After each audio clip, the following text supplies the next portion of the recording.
मेरा नमस्कार सबको, सत श्री अकाल। पिछले 1-1.5 महीने से मेरे पास पंजाब के अलग अलग इलाकों से, अलग अलग क्षेत्रों से टीचर्स मिलने के लिए आ रहे हैं। कॉलेज के टीचर्स आ रहे हैं, कच्चे टीचर्स आ रहे हैं, पक्के टीचर्स आ रहे हैं, हर किस्म के टीचर्स आ रहे हैं, प्राइवेट स्कूलों के टीचर्स आ रहे हैं। उन्होंने बताया कि पंजाब में खासकर सरकारी स्कूलों का बहुत बुरा हाल है, बहुत ज़्यादा। 24 लाख बच्चे पंजाब के सरकारी स्कूलों में पढ़ते हैं। इन 24 लाख बच्चों का भविष्य अंधकार में है। पढ़ाई के नाम पे कुछ भी नहीं है। उन्होंने बताया कि बहुत सारे सरकारी स्कूल ऐसे हैं जिनमें एक भी टीचर नहीं है। 7वीं क्लास तक के स्कूल ऐसे हैं जिसमें एक भी टीचर नहीं है। कई स्कूल ऐसे हैं जिसमें केवल एक ही टीचर है सारी क्लासेस के लिए, 7 क्लासों के लिए एक ही टीचर है। और उन्होंने बताया कि सरकार ने उसके ऊपर पुताई करवा दी और उसके ऊपर लिख दिया स्मार्ट स्कूल। उनको स्मार्ट स्कूल बना दिया। जब 2015 में दिल्ली में हमारी सरकार बनी थी, दिल्ली के सरकारी स्कूलों का भी इतना ही बुरा हाल था, बहुत बुरा हाल था। सरकारी स्कूलों में, दिल्ली के सरकारी स्कूलों में भी पढ़ाई के नाम पे जीरो थे लोग। अगर कोई गरीब आदमी थोड़ा सा भी पैसा कमा लेता था तो वो कोशिश करता था मैं अपने बच्चे को किसी बगल के प्राइवेट स्कूल में पढ़ा दूं। सरकारी स्कूल से नाम कटवा लेता था, प्राइवेट स्कूल में भेज देता था। लेकिन आज 7 साल के बाद दिल्ली के सरकारी स्कूलों की काया पलट गई है बिल्कुल। इतना शानदार काम हुआ है दिल्ली के सरकारी स्कूलों में कि उसकी चर्चा देश में नहीं, विदेशों के अंदर चारों तरफ उसकी चर्चा हो रही है। इस बार दिल्ली के सरकारी स्कूलों के नतीजे, अगर मैं अपनी तारीफ करूं तो उसका फायदा नहीं है। नतीजे कैसे आ रहे हैं? नतीजे 99.7% नतीजे आए हैं सरकारी स्कूलों में। प्राइवेट स्कूलों के भी इतने अच्छे नतीजे नहीं है, प्राइवेट स्कूलों को पीछे छोड़ दिया। तो जैसे दिल्ली के सरकारी स्कूलों को ठीक किया, ऐसे ही पंजाब के सरकारी स्कूलों को ठीक करेंगे। अब हमें करना आता है, और हमें ही करना आता है और किसी पार्टी को करना नहीं आता। कांग्रेस की कितने राज्यों में सरकार है देश के अंदर? पिछले 70 साल में कितने राज्यों में कांग्रेस की सरकार बनी? पंजाब में अभी कांग्रेस की सरकार है। उनसे तो नहीं हुए सरकारी स्कूल ठीक, उन्होंने तो और बेड़ा गर्क कर दिया। बीजेपी की कितने राज्यों में सरकार है, उनसे तो ठीक नहीं हुए। अभी इस सरकार के पहले अकाली दल की 10 साल तक सरकार थी पंजाब के अंदर, उनसे तो ठीक नहीं हुए। आम आदमी पार्टी ने एक ही बार में, एक मौका दिया था दिल्ली की जनता ने, एक ही बार में 5 साल के अंदर दिल्ली के सरकारी स्कूलों का कायाकल्प कर दिया। पंजाब के सरकारी स्कूलों को भी ठीक करेंगे। लेकिन आज मैं पंजाब के सारे टीचर्स को, चाहे वो कॉलेज के टीचर्स हो, चाहे कच्चे टीचर्स हो, चाहे पक्के टीचर्स हो, पंजाब के सारे टीचर्स को, अध्यापक जो होते हैं, टीचर्स जो होते हैं, वो समाज का सबसे महत्वपूर्ण हिस्सा होते हैं, सबसे मानयोग होते हैं, सबसे रिस्पेक्टेड होते हैं।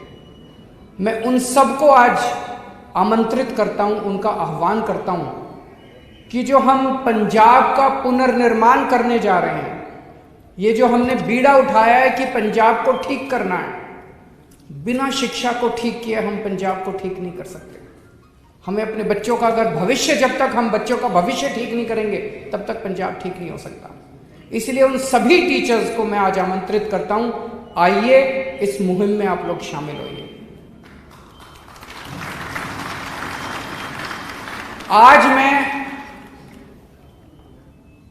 8 टीचर्स को 8 गारंटी दे रहा हूं आज केवल टीचर्स के लिए आया हूं। टीचर्स के कुछ ऐसे मसले हैं जिनको इमरजेंसी बेसिस के ऊपर उनका समाधान करना जरूरी है। इन 8 मुद्दों के ऊपर 8 गारंटी मैं टीचर्स को दे रहा हूं। पहली, आपके साथ मिलके दिल्ली के अंदर जो सुधार हुए, वो सुधार केजरीवाल ने नहीं किए, वो सुधार मनीष सिसोदिया ने नहीं किए। दिल्ली के अंदर शिक्षा के क्षेत्र में जितने सुधार हुए वो दिल्ली के टीचर्स ने किए। हमने तो केवल अच्छा माहौल दिया था उनको, हमने अच्छा माहौल दिया और दिल्ली के टीचर्स ने कमाल करके दिखा दिया, जादू करके दिखा दिया। पहली गारंटी ये है कि पंजाब के अंदर भी माहौल बदलेंगे, टीचर्स को अच्छा माहौल देंगे और टीचर्स के साथ मिलके पंजाब के शिक्षा के क्षेत्र में क्रांति लेके आएंगे, जैसे दिल्ली के अंदर लेके आए थे। ये हमारी सभी टीचर्स को और पेरेंट्स को गारंटी है। इसका मैं पूरा मसौदा तैयार कर रहा हूं मनीष सिसोदिया जी के साथ। कुछ दिन के बाद मैं दोबारा आऊंगा आपके बीच में, उस दिन शिक्षा पे बात करेंगे, आज केवल टीचर्स की बात कर रहे हैं। दूसरा, मेरे पास कुछ टीचर्स मिलने के लिए आए, बोले जी 18 साल हो गए हमको काम करते, अभी तक कच्चे हैं। मैंने उनसे पूछा कितनी तनख्वाह मिलती है, भगवंत मान जी भी मेरे साथ बैठे थे कल। मैंने पूछा कितनी तनख्वाह मिलती है, आपको जान के ताज्जुब होगा, 18 साल काम करने के बाद एक टीचर को 10,000 रुपए महीना तनख्वाह मिलती है। इतनी दुर्गति टीचर्स की, इतना अपमान टीचर्स का। दिल्ली के अंदर न्यूनतम मिनिमम वेज, अनस्किल्ड लेबर, अगर कोई अनस्किल्ड लेबर 1 महीना काम करता है तो उसको मिनिमम वेज 15,000 रुपए मिलते हैं दिल्ली के अंदर। टीचर्स को यहां पे मिनिमम वेज भी नहीं मिलता, मिनिमम वेज के बराबर भी नहीं मिलता उनको केवल 10,000 रुपए महीना टीचर्स को मिलता है। और वो बोले जी 10,000 तो मैक्सिमम है। कई टीचर्स ऐसे हैं जो 3,000 पे काम कर रहे हैं, कई टीचर्स ऐसे हैं जो 5,000 पे काम कर रहे हैं। 18 साल काम करने के बाद भी कोई आउटसोर्सिंग पे है, कोई कॉन्ट्रैक्ट पे है। तो सबसे पहली चीज, सरकार बनने के तुरंत बाद जितने टीचर्स आउटसोर्सिंग पे काम कर रहे हैं और जितने टीचर्स ठेके पे काम कर रहे हैं, उन सब लोगों को पक्का किया जाएगा।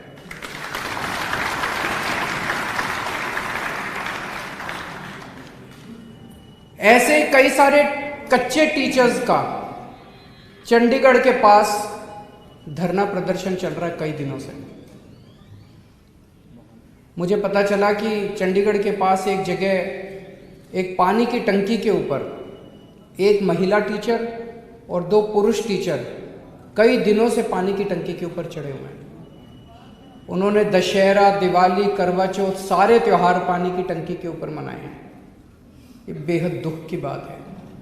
जिन टीचर्स को क्लासों में होना चाहिए पढ़ाने के लिए, वो टीचर्स आधे से ज़्यादा टाइम उनको बेचारों को प्रोटेस्ट्स में, उनकी 2 ही डिमांड है। एक डिमांड है कि जितनी खाली भर्तियां हैं पेपर लेके उनको भरा जाए, और दूसरा कच्चे टीचर्स को पक्का किया जाए।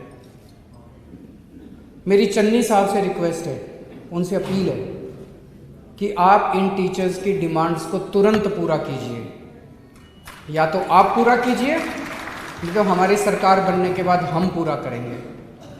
और कुछ दिन के बाद अगर चन्नी साहब ने इनकी डिमांड्स पूरी नहीं की और ये तब भी धरने पे हुए, तो अगली विजिट में जब मैं आऊँगा, मैं उनके धरने पे उनसे मिलने के लिए जाऊँगा। तो पहली डिमांड थी कि शानदार शिक्षा व्यवस्था बनाएंगे। दूसरा, कच्चे टीचर्स को पक्का किया जाएगा, चाहे वो आउटसोर्स हों चाहे कॉन्ट्रैक्ट वाले हों। तीसरा, जो ट्रांसफ़र पॉलिसी है वो बहुत गड़बड़ है। कल एक टीचर मेरे से मिलने के लिए आए, उन्होंने कहा जी टीचरों की कमी है, तो कई टीचर्स को 2 ड्यूटी दे देते हैं, भाई ये तेरा चार्ज है और ये एडिशनल चार्ज है। उनका एक ड्यूटी एक स्कूल में है और दूसरी ड्यूटी दूसरे स्कूल में, 3 दिन स्कूल में, 3 दिन स्कूल में, और दोनों स्कूलों में 200 किलोमीटर का फासला है।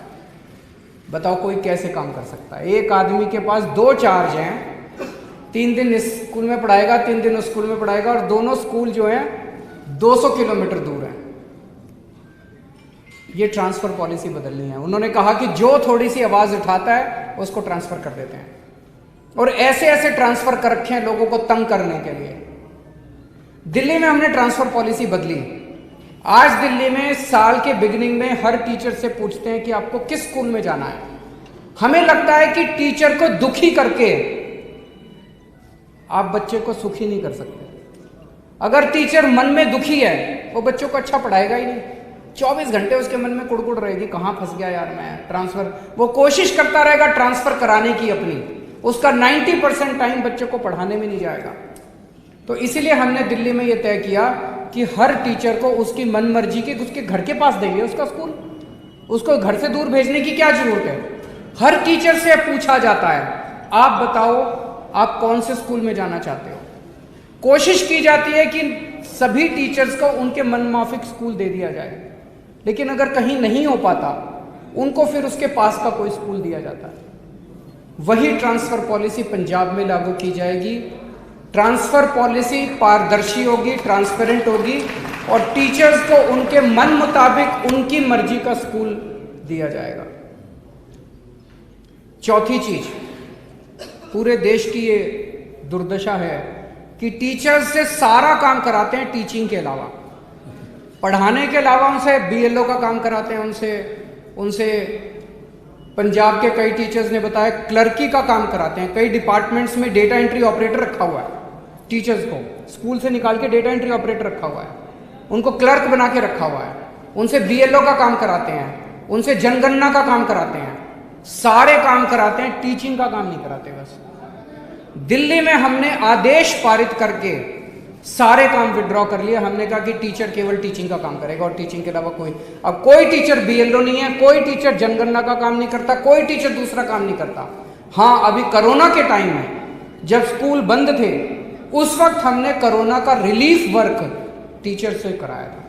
इसके अलावा टीचर से कोई दूसरा काम नहीं कराया जाता। जैसे दिल्ली में किया ऐसे पंजाब में भी टीचर्स के से जो नॉन टीचिंग का सारा काम है वो वापस लिया जाएगा, उनसे कोई दूसरा काम नहीं कराया जाएगा। पंजाब के अंदर टीचर्स की ढेरों वैकेंसीज हैं। एक तरफ टीचर्स की वैकेंसीज हैं और दूसरी तरफ टीचर्स बेरोजगार घूम रहे हैं।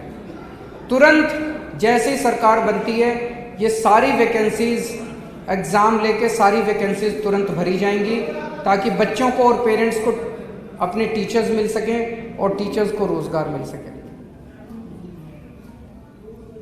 जैसा मैंने कहा कि दिल्ली के अंदर इतनी शानदार जो व्यवस्था हुई शिक्षा की वो टीचर्स ने करी। उन टीचर्स को ट्रेनिंग देने के लिए और मोटिवेट करने के लिए आपको जान के ताज्जुब होगा, हमने टीचर्स को और प्रिंसिपल्स को विदेशों में भेजा ट्रेनिंग करने के लिए।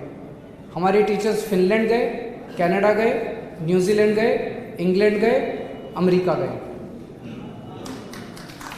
तो जैसे दिल्ली के टीचर्स को और आईएम लखनऊ, आईएम अहमदाबाद और आईएम एक दो और आईएम्स के साथ टाई अप करके वहाँ उनको ट्रेनिंग के लिए भेजा, जैसे दिल्ली के टीचर्स को हमने विदेशों में और मैनेजमेंट इंस्टीट्यूट्स में भेजा, ऐसे पंजाब के टीचर्स को भी हम ट्रेनिंग करवाने के लिए विदेशों में भेजेंगे।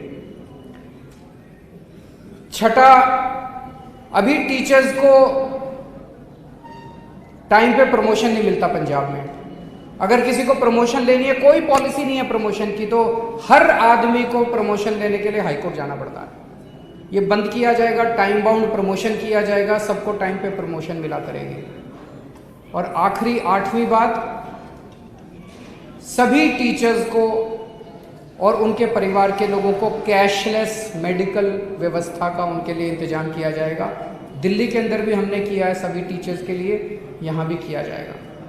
मैं सभी टीचर्स को आज आह्वान करना चाहता हूं, आप लोगों ने अकाली दल को भी देखा, आप लोगों ने कांग्रेस को भी देखा, एक मौका आम आदमी पार्टी को भी दे के देखो, कोई फर्क नहीं पड़ता।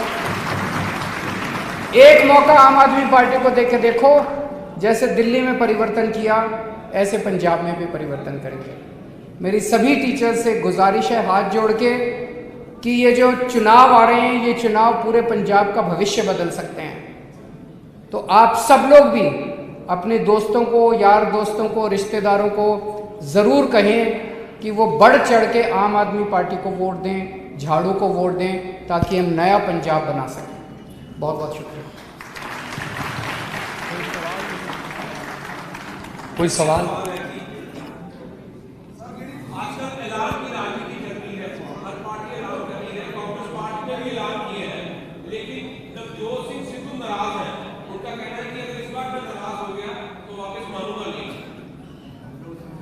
अगर इस पर नाराज हो गया तो मैं मानूंगा नहीं। कल बोला था। एक्चुअली मैं ये देख रहा हूं, सिद्धू साहब ने जैसे कल बोला, स्टेज से बोला, मैं उनकी हिम्मत की दाद देता हूं। उन्होंने कहा, चन्नी साहब ने बोला कि मैंने रेत माफिया खत्म कर दिया। चन्नी साहब ने कहा कि मैंने रेत 5 रुपए फुट कर दिया। तुरंत सिद्धू साहब ने कहा कि गलत है, झूठ बोल रहे हैं, रेत अभी 5 रुपए नहीं हुआ, रेत 20 रुपए मिल रहा है, रेत माफिया अभी खत्म नहीं हुआ। मैं उनकी हिम्मत की दाद देता हूं। उन्होंने खुद ही कहा कि चन्नी साहब जितने वादे कर रहे हैं झूठ बोल रहे हैं, जितने ऐलान कर रहे हैं झूठ बोल रहे हैं।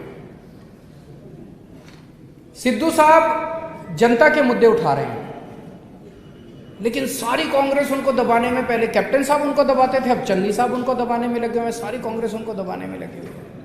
पर बात तो ठीक बोल रहे हैं, क्योंकि चन्नी साहब ने कहा कि बिजली मुफ्त करेंगे। अभी तक तो पूरे, आपकी बिजली मुफ्त हो गई? आपकी किसी की बिजली मुफ्त हुई? यहाँ पे इतने पत्रकार, किसी की बिजली मुफ्त हुई? किसी की बिजली मुफ्त नहीं हुई। देखो चन्नी साहब, कल मैं अभी आ रहा था, बड़े बड़े होर्डिंग लगे हुए थे, बिजली मुफ्त कर दी चन्नी, घर घर गल चल्ली चन्नी मसले हल करता है। तो मैंने तो जनता से पूछा जी बिजली मुफ्त हो गई? बोले जी नहीं हुई। चन्नी साहब ने कहा था मैं मोहल्ला क्लिनिक बनाऊंगा, एक मोहल्ला क्लिनिक नहीं बना पूरे पंजाब में। चन्नी साहब ने व्यापारियों को बोला मैं भ्रष्टाचार खत्म कर दूंगा, कोई भ्रष्टाचार खत्म नहीं हुआ। कल चन्नी साहब क्या क्या आए हैं ऑटो वालों को कि मैं तुम्हारे चालान खत्म कर दूंगा, देखते हैं होते हैं कि नहीं होते हैं।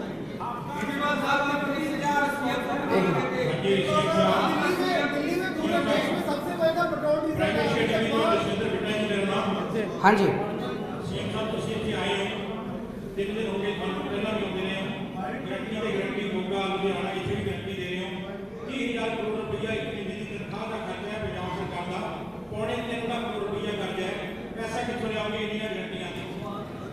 देखो जी, पहली चीज, कल मैं इनके बयान सुन रहा था, सारे कांग्रेस, चन्नी साहब के, सिद्धू साहब के, और भी कांग्रेसी, सारे जने क्या कह रहे थे? पंजाब का खजाना खाली हो गया, पंजाब का खजाना खाली हो गया। पंजाब किसने करा भाई पंजाब का खजाना खाली? 5 साल तो तुम्हारी सरकार थी, तुमने करा क्या? लूट लिया तुम लोगों ने? किसने करा पंजाब का खजाना खाली? जवाब देना चाहिए इनको। 5 साल के बाद जब दूसरा चुनाव आ रहा है, कह रहे पंजाब का खजाना खाली हो गया। तुमसे पहले 10 साल अकाली वाले थे, 5 साल तुम, 15 साल में तुम लोगों ने मिलकर लूट लिया पंजाब को, अब कह रहे हो पंजाब का खजाना खाली हो गया। 1 मिनट, हमारी सरकार बनेगी, सबसे पहले इसकी जांच करवाएंगे कि पंजाब का खजाना खाली किसने करा, इसकी जांच कराएंगे। दूसरी चीज, जब दिल्ली में हमारी सरकार बनी थी, उसके पहले 15 साल कांग्रेस की सरकार थी, वो भी दिल्ली का खजाना खाली करके गए थे।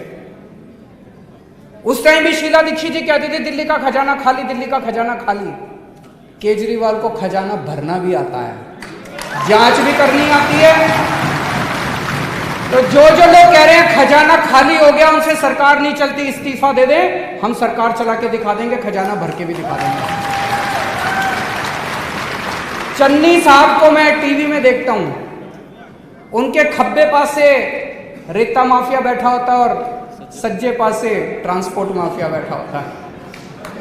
सारा खजाना तो वहीं से निकल आएगा, उनकी कैबिनेट को संभालने, वो उनका सारा खजाना भर जाएगा अगर वो अपनी कैबिनेट संभालने। ना ना ना चुप सीधा मेरा एक सवाल है कि जिस तरह पिछली विधि के दौरान आम आदमी पार्टी आम आदमी पार्टी लगातार बोलती रही, इसलिए बोल रही कि आम आदमी पार्टी एक गारंटी लेके आ रही है, आम आदमी पार्टी एक गारंटी सरकार बनती, पर इस वाली जी कल की गिलट मोस्टली जिन्ना को मॉनिटर कर रहे हैं कि अरविंद केजरीवाल ये कर रहे हैं, अरविंद केजरीवाल की एक गारंटी इस तरह लग रहा है कि अरविंद केजरीवाल प्रोजेक्टिंग हिमसेल्फ कि एक शिफ्ट ये चीज जो आज जितना मोदी गारंटी मुझे इस तरह नजर आ रहा है कि केजरीवाल एक खुद को प्रोजेक्ट कर रहे हैं। दूसरा सवाल सर के नाल जुड़िया होया कि ਤੁਸੀਂ ਗਾਰੰਟੀ ਦੇ ਰਹੇ ਹੋ ਪੰਜਾਬ ਭਰ ਦੇ ਵਿੱਚ, ਪਰ ਤੁਹਾਡੇ ਆਪਣੇ ਐਮਐਲਏ ਜਿਹੜੇ ਆ ਸ਼ਾਇਦ ਉਸ ਦੀ ਯਕੀਨ ਨਹੀਂ ਕਰ ਰਹੇ ਨੇ, ਕੀ ਹੈ ਤੁਹਾਡੇ ਵਿਜ਼ਿਟ ਤੋਂ ਪਹਿਲਾਂ ਹੀ ਕਿਉਂ ਸਿਟਿੰਗ ਐਮਐਲਏ ਨਾਰਾਜ਼ ਹੋ ਕੇ ਪਾਰਟੀ ਛੱਡ ਰਹੇ ਨੇ? ਸਰ ਕਲੀਅਰਲੀ ਦਾ ਥੋੜਾ ਇਲੈਬੋਰੇਟ ਕਰਕੇ ਜਵਾਬ ਦਿਓ। खूब इलेबोरेट करांगा जी, चिंता ना करो तुसी।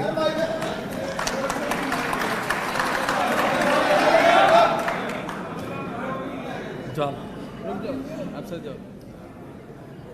जनता को मेरे पे विश्वास है, पंजाब की जनता मुझे बहुत प्यार करती है, मैं पंजाब की जनता का बहुत मान करता हूँ और मैं अपने आप को सौभाग्यशाली समझता हूँ कि मुझे हमेशा पंजाब के लोगों का, पंजाब की जनता का इतना प्यार और इतना विश्वास मिला। तो जब मैं गारंटी देता हूँ, मैं कहता हूँ केजरीवाल की पहली गारंटी, तो जनता कहती है हाँ ये बंदा पूरी करेगा गारंटी। मैं कहता हूँ केजरीवाल की दूसरी गारंटी, तो जनता कहती है जी हाँ यह बंदा पूरी करेगा गारंटी। तो उसका तो मकसद ये है, आप अगर जिस दिशा में पूछ रहे हैं, केजरीवाल सीएम का कैंडिडेट नहीं है, मैं पहले भी कह चुका था।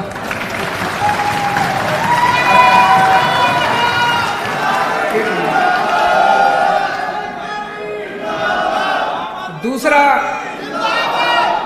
जो आपने प्रश्न पूछा एमएलए का, देखिए हर पार्टी में होता है कि जिसको टिकट नहीं मिलती वो नाराज़ हो जाते हैं, उनको मनाने की कोशिश की जाती है, कुछ लोग मान जाते हैं, कुछ लोग नाराज होकर दूसरी पार्टियों में चले जाते हैं। कांग्रेस में भी बहुत सारे लोग हमारे संपर्क में हैं, पर हम उनका कचरा लेना नहीं चाहते।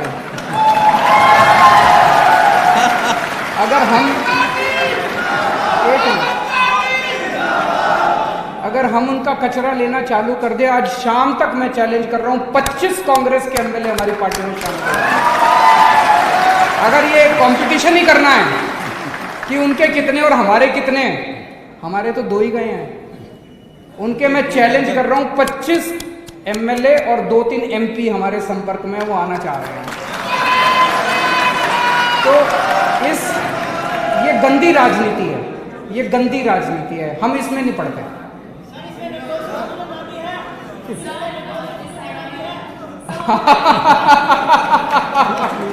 उनका प्रश्न है कि क्या उसमें नवजोत सिंह सिद्धू का नाम भी है।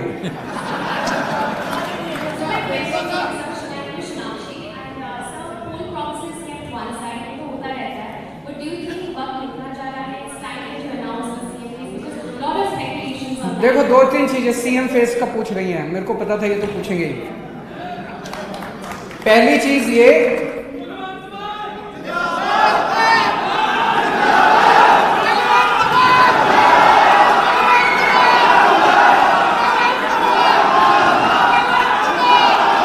एक मिनट मेरे को जवाब देने दो, मेरे को पता था ये पूछेंगे।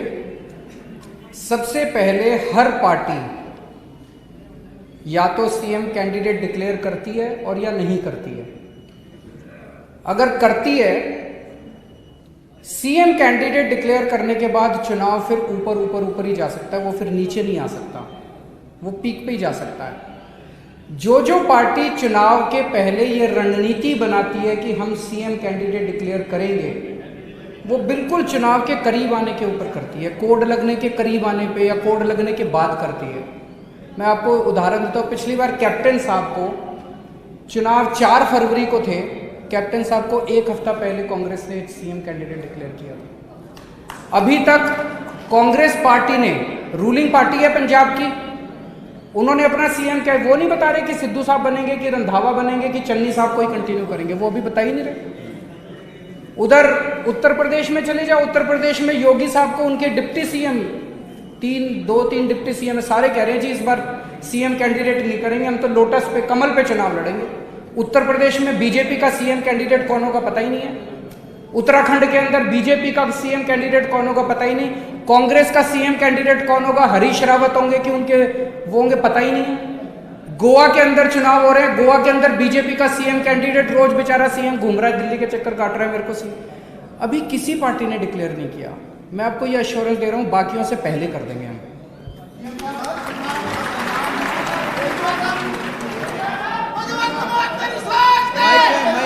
माइक बोलो बोलो, माइक बोलो, माइक दो।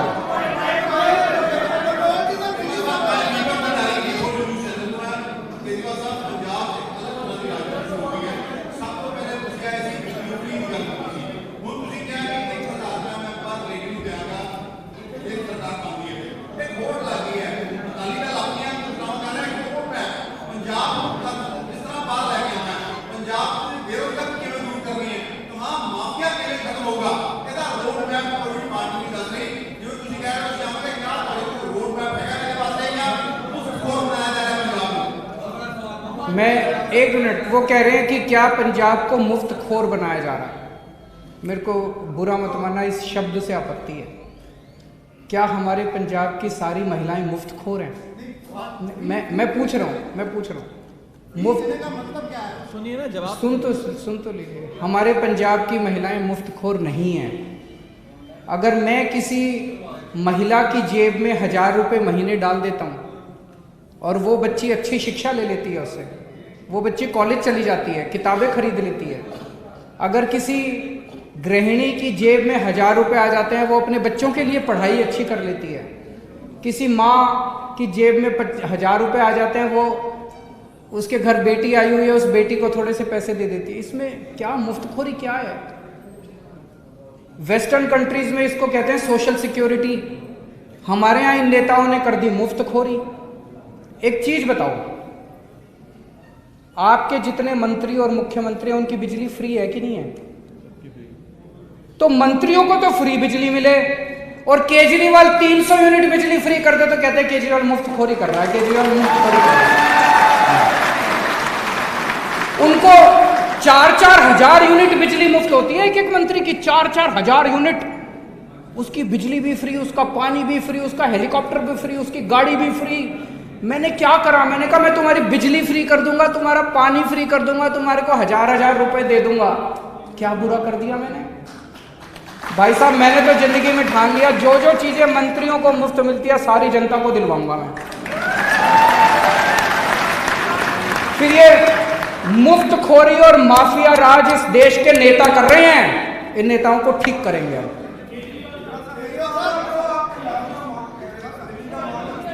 एक माइक सुनाई नहीं दे रहा।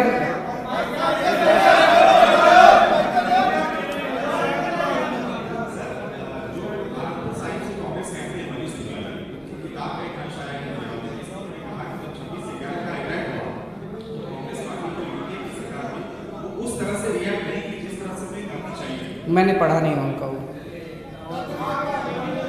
आखिरी क्वेश्चन,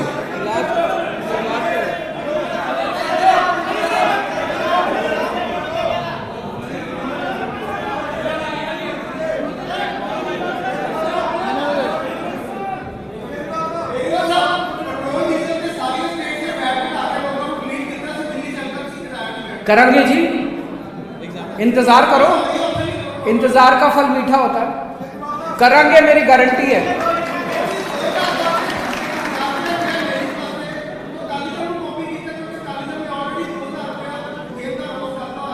किस चीज का 2000 रुपए? लेडीज को 2000 देंगे, मतलब ब्लू कार्ड वाली लेडीज को देंगे। अच्छा, 2000 रुपए महीना देंगे हर महीने। अकाली दल पे क्या सरकार ही नहीं बन रही जिसकी वजह तो जनता तय करेगी कि उनको केजरीवाल की गारंटी पे भरोसा है कि अकाली दल।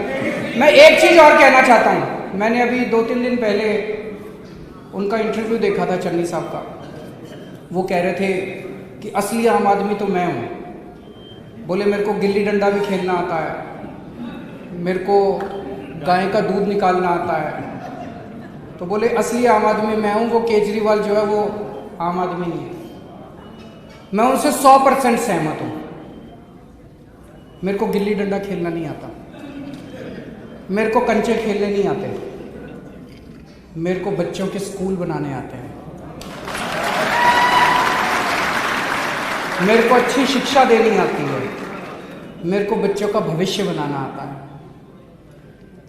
मेरे को गाय का दूध निकालना नहीं आता, पर मेरे को आपके लिए मोहल्ला क्लिनिक बनाने आते हैं, मेरे को आपके लिए अस्पताल बनाने आते हैं, मेरे को 10-10 कैमरे लेके 24 घंटे घूम घूम के शूटिंग कराना नहीं आता, लेकिन मेरे को आपके बच्चों के लिए, आपके परिवार के लिए अस्पताल बनाने आते हैं, मुफ्त इलाज, मुफ्त दवाइयाँ देना आता है। मेरे को झूठे ऐलान करने नहीं आते, मेरे को आपकी बिजली मुफ्त करनी आती है, आपकी बिजली 24 घंटे करनी आती है। पंजाब की जनता तय करेगी कि उनको नौटंकी करने वाली सरकार चाहिए कि काम करने वाली सरकार चाहिए।